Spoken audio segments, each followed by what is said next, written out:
You have to.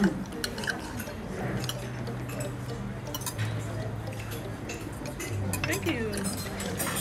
Oh, it's a windy day today. Windy day. Everyday cloudy day. Grabe naman dito sa Hanoi, hindi nagpakita si Haring Araw. As in, nakakatakot tuloy umuwi.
Taking a tour.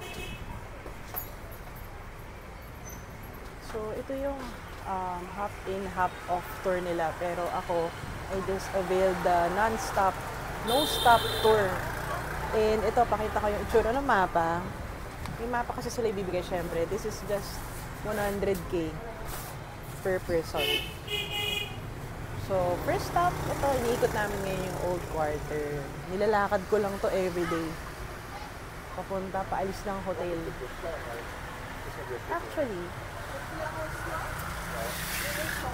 Actually guys, pag nagsistay kayo dito sa Hanoi, pag first time nyo, okay talaga magstay dito sa old quarter kasi lahat makikita nyo dito. Pag gusto nyo ma-experience yung Vietnamese culture. Dito ako sa pinakalikod nakaupo para kita mo 360.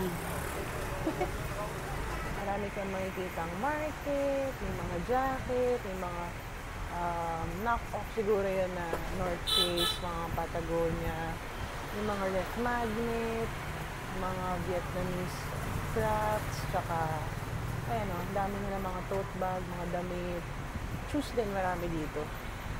Ayan. O, diba? Dito palang mauubos na pera mo. Oh, may buko. Sabi buko. Oh, diba? Sobrang dami rin coffee shop dito. As in, malulula ka. Ay ako, I'm not really a coffee drinker. Parang one coffee a day lang. Not because I'm acidic, pero yun lang talaga yung kaya ng hilo ko. So, magre-recommend din ako ng mga store. Ayan, dito na daw tayo sa number 2.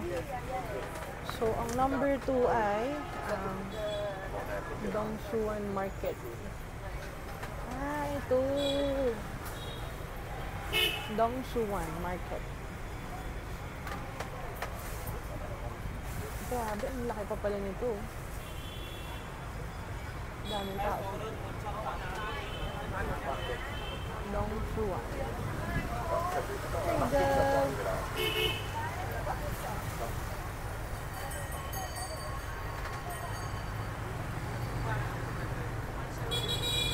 So guys, sobrang convenient nitong tour na to kasi hindi sasakit yung paa mo. Kasi kahapon, sobrang sakit na ng paa ko. Tapos ang dami pa pala namin hindi na-explore. Tapos, alam nyo ba guys, ang lamig today, it's 21 degrees Celsius. So, parang nagbabalak akong bumili ng jacket mamaya dito sa market. Yun lang. Di ba sabi ko nga sa inyo, nagbabalak akong bumili ng jacket. So, pagdating ko ng Pilipinas, hindi ko na siya gagamitin kasi sobrang init sa Pilipinas. Ano ba yung pangatlo? Oh, the Long Bien Railway Station. So, ito yung mga destination ng tour na to. So, syempre, start dun sa ticket booth, tapos sa Dongsuan Market, Long Bien Railway Station, Chanquok Pagoda, Hydro Aeroplane Dock, Wongfi Temple, Hausak Pagoda, Kimlian Pagoda, ano ba? Yung number 9. Tanglong Imperial Citadel, Ho Chi Minh Mausoleum, and sana yung number 11. Hindi ko makita yung number 11, pero ang next, Hoa Lo Prison. Yan. Nice. Very nice. Dami na puntahan. I think, 95 minutes tong, ano na to, tour. Ayun pa nga, traffic pa nga. Oh. Ito yung ruta. Ito pala guys, hindi ko na kailangan isa-isahin. Tignan nyo na lang dyan. Tapos, 100,000 yung tuloy-tuloy lang. Tuloy traffic pala yun. Pala doon, hindi. Bukod pala doon, ito pala yung time. Wow, army jeep.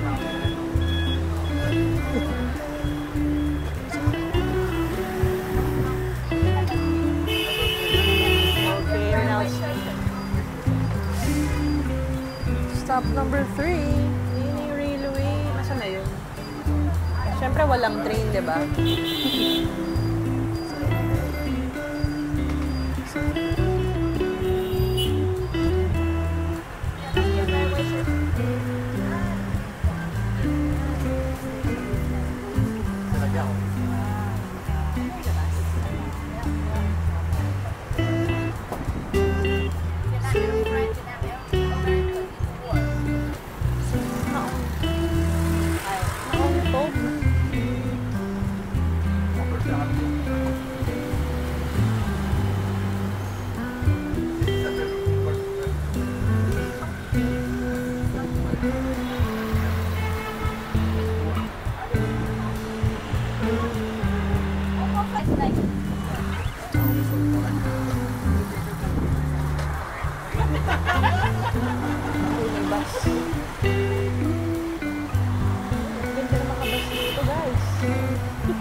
Dahil sa number 5.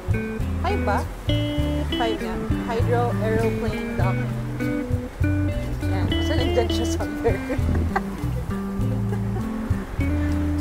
Pero ang sarap talaga ng weather dito ngayon. As in, panalo. Mag-iipon na ako ng lamig dito.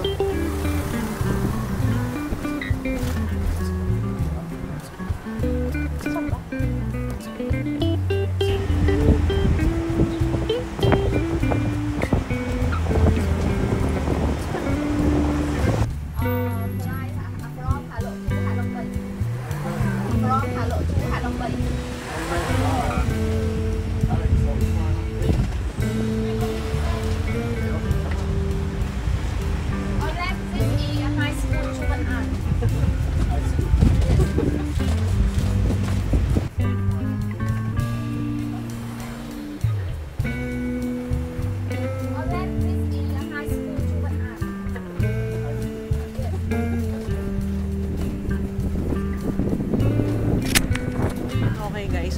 daw kasi connected daw to sa Halong Bay. It's amazing.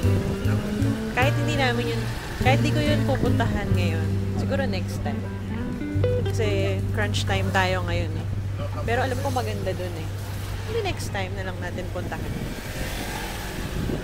Ang lamig. I think maganda talaga dito. Yung meron siyang distinct charm. Tapos very quiet lang.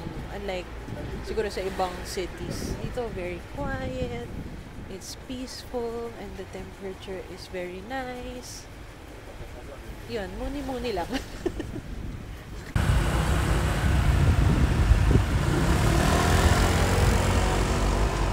Saan yun?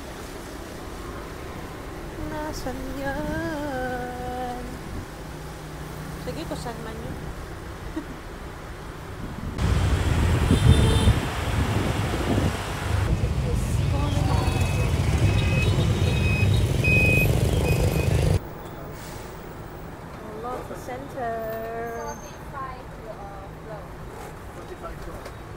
Guys, grabe naman yung lote dito. Malaki-laki. Gusto kong magpunta din dyan eh. Kaso parang wala akong mabibili.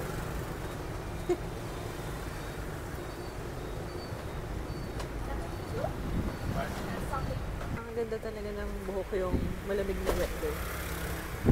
Not that I'm saying na maganda yung buhok ko, pero hindi siya haggard.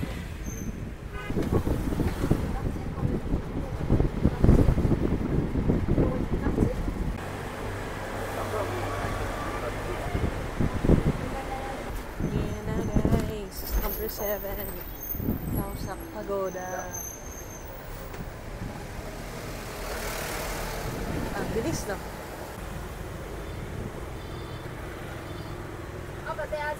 Ito naman may dragon. Kung di nyo tatanong, Year of the Dragon na. Wala naman silang pake. Look, wait. 2 dragon. Ayan na, nakikita niya na.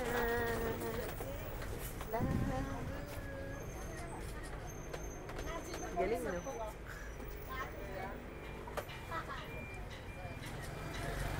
Ano kayo sinisimbolize na? Google na lang natin later. Di Google ang tour dito. Welcome Italy.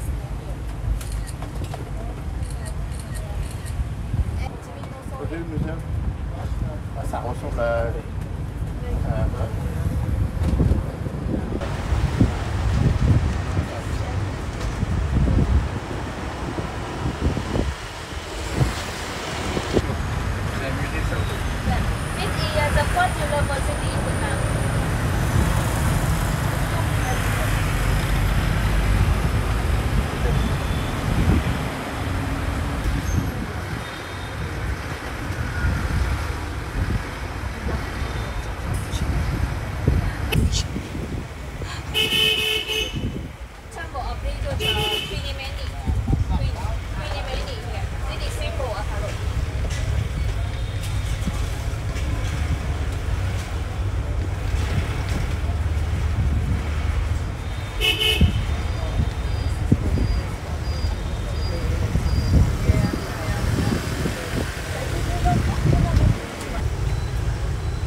Salta na siya.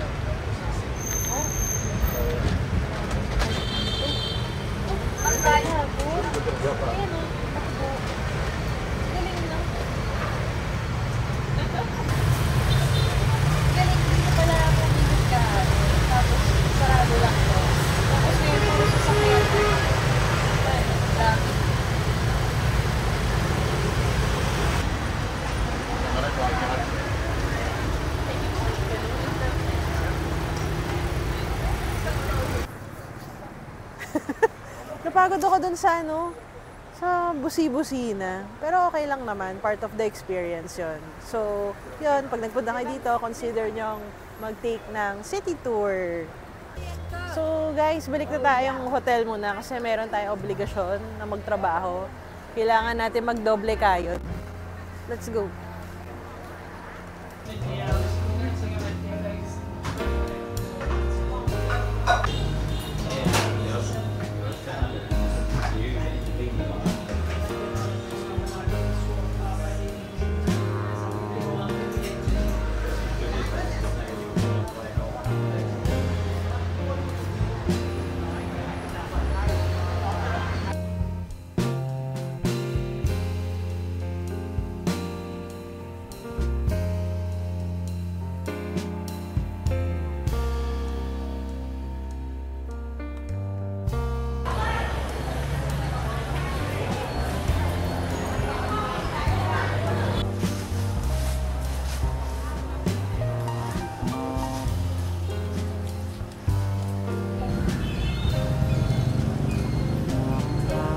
Baka pang foot massage mo.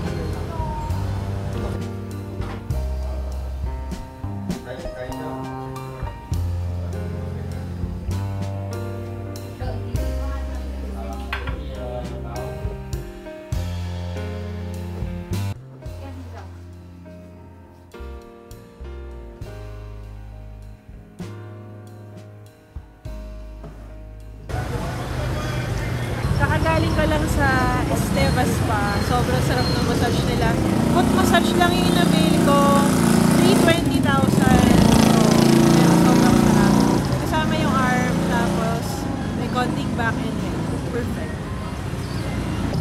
Hanoi corner. It's here. It's here.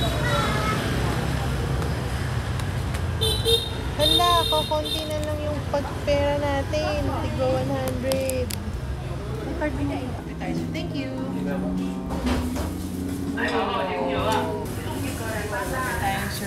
Pagkain ko. Pagkain ko ulit.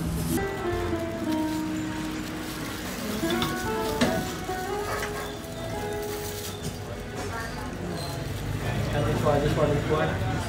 No. No? This one is the traditional food from the middle side of Italy.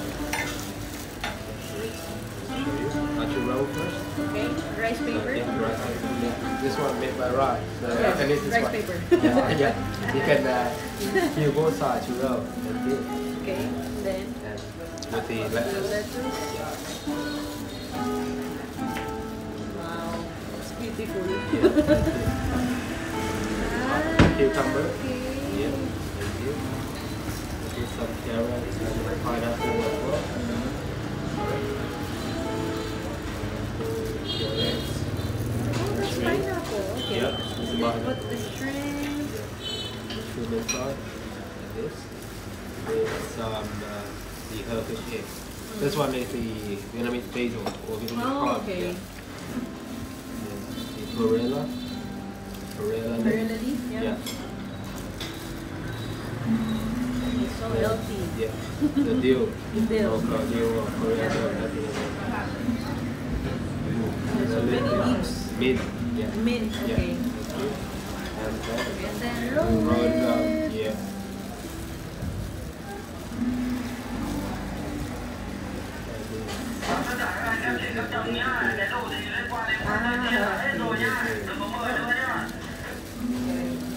Got the roll like this one. Yes, perfect. And dip it in Can we soy. cut it? Yep. Okay. You can cut it. Yeah.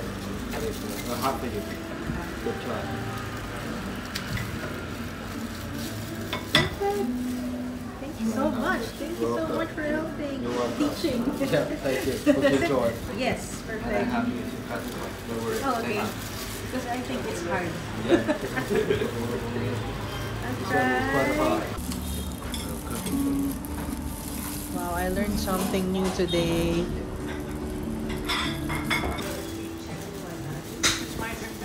I'm gonna try it. Don't really know how, but I'm gonna try it. So first, grab the lettuce.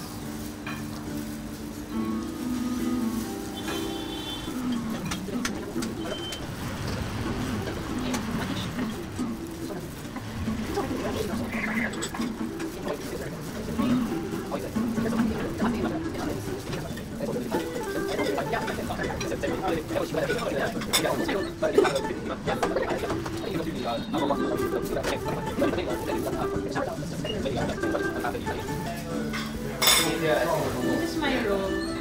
but you have a good trip in Vietnam. Yeah. Where can I buy this? Yeah. I think you can go to the Apple Walk. I will give you below the name. Hello, Metro Manila. Blue eyes. So guys, dito na tayo ngayon sa last night ng stay dito. So we're just gonna chill and drink some beer. Hindi pa! Barista.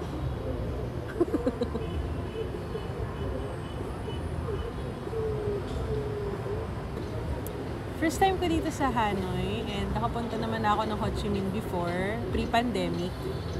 So, hindi ko sila mapag-compare. Although yung sistema ng vehicles medyo same, pero mas laid back dito sa Hanoi. And I would like to go back. To go to Sapa. So, ang ganda dito, ang sarap tong food, although hindi ako nag-tour, pero gusto ko sana i-goal yun next time na kahit pa paano kapag-tour dito.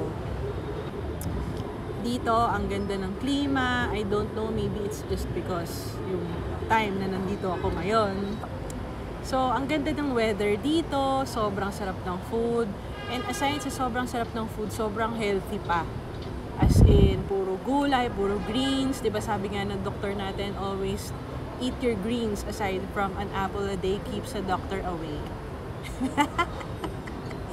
Yun nga. Tapos, mura pa dito as in. Tapos ang dami pang makikita sa market. Pupunta kayo dito, unahin niyo yung old quarter kasi lahat halos nandito. As in, mabubuhay na kayo dito. Tapos ang gaganda pa ng mga hotel, ang ganda pa ng service ng mga staff. So babalik-balikan mo talaga yung hospitality and bait ng mga tao dito. Kasi lang yun. And since it's my last night tonight, so bukas biyahe na pauwi ng Manila. So let's go na to the airport. Bye. Bye-bye. Bye, hotel. Bye.